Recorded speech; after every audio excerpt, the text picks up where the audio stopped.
வணக்கம். இன்னைக்கு பார்த்தீங்கன்னா அழகழக சீரியல் இன்னைக்கான எபிசோடு தாங்க பார்க்க போகிறோம். அதுக்கு முன்னாடி என்னோட சேனலை சப்ஸ்கிரைப் பண்ணி வச்சுக்கோங்க. வாங்க கதைக்குள்ளே போகலாம்.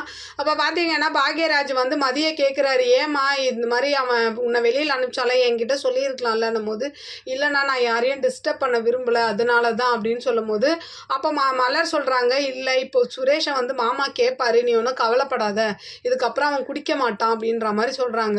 சரின்னு சொல்லிட்டு அப்போ பார்த்தீங்கன்னா இவர் வராரு, சுரேஷ் வராரு. அப்போ அவங்க அப்பா வந்து கண்ணாபுண்ணான்னு திட்டுறாரு, இப்படி குடிச்சிட்டு வந்து அந்த பொண்ணை வெளியில் அனுப்பிச்சிருக்கேன், இப்படி அந்த பொண்ணு என்ன நினைப்பா என்னை பற்றி, உன்னை நான் ஒழுக்கம் இல்லாமல் வளர்த்துருக்கேன்னு தானே நினைப்பா, இனிமேல் குடிச்சிட்டு வந்தீங்கன்னா நீ ரோட்டில் தான் படுக்கணும், உனக்கு வீட்டில் இடம் இல்லைன்ற மாதிரி கண்ணாபுண்ணான்னு சத்தம் போடுவார். சுரேஷும் பயந்து என்ன பண்ணுறான், அப்படியே ஒரு மாதிரி இல்லைப்பா அப்படின்ற மாதிரி சாரிப்பான்னு மன்னிப்புலாம் கேட்குறான். அப்போது பாக்யராஜ் தான் சமாதானப்படுத்தி கிச்சனுக்கு கூப்பிட்டு போயிட்டு அவர் அட்வைஸ் பண்ணுவார். இந்த பக்கம் பார்த்தீங்கன்னா குடித்ததுனால தலைவலி வந்துடும். அதை வந்து என்ன பண்ணுவார், ஐயோ தலை வலிக்குதேன்ற மாதிரி தங்கராஜ் புலம்பிக்கிட்டு இருப்பார். அப்போ வந்து என்ன சொல்கிறாருன்னா, ரேவதியை பார்த்துட்டு நீ என்னை ஏதாவது போயா சொன்னியா நைட்டு அப்படின்ற மாதிரி கேட்குறாரு. அவங்க வந்து நான் நைட்டு சொல்லலையே, நான் காலையில் தாங்க சொன்னேன் அப்படின்னும் போது தங்கராஜ் அம்மாவும் வந்து சப்போர்ட் பண்ணுறாங்க ரேவதிக்கு தான். அவன் எப்படா நைட்டு சொன்னா, காலையில் தானடா சொன்னான் அப்படின்ற மாதிரி சொன்னோன்னே இவர் அப்படியே ஒரு மாதிரி கன்ஃபியூஸ் ஆகிட்டு, சரி வா அவங்க வீட்டுக்கு போய் சுரேஷை கூப்பிடணும் விருந்துக்கு அப்படின்ற மாதிரி கிளம்புன்ற மாதிரி சொல்கிறாரு. சரின்ட்டு இவங்களும் போய் கிளம்புறாங்க.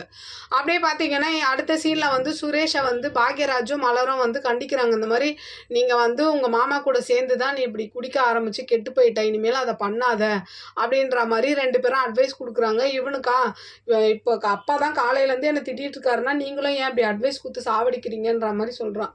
அப்போ அந்த டைமில் மதிய வராங்க. மதியை பார்த்ததும் இவர் கோவமாக ஏஞ்சி போயிடுறாரு.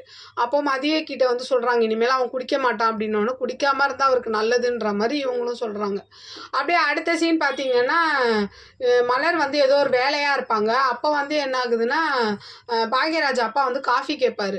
அதுக்காக என்ன பண்ணுவாங்க, மதி வந்து நீங்கள் வேலை பாருங்கள் நான் காஃபி கொடுக்குறேன்ற மாதிரி கொண்டு போய் கொடுத்தோன்னா அந்த காஃபி நல்லா இல்லைன்னு சொல்லிட்டு அவங்க மாமனார் வந்து என்ன இப்படி கழனி தண்ணி மாதிரி இருக்குதுன்ற மாதிரி சொல்லும்போது அவங்க மாமியார் என்ன சொல்லுவாங்கன்னா, உன்னால் ஒரு காஃபி கூட போட தெரியாதா அப்படின்ற மாதிரி கேட்டோன்னா மதி அப்படியே ஒரு மாதிரி சைலண்ட் ஆகுறாங்க.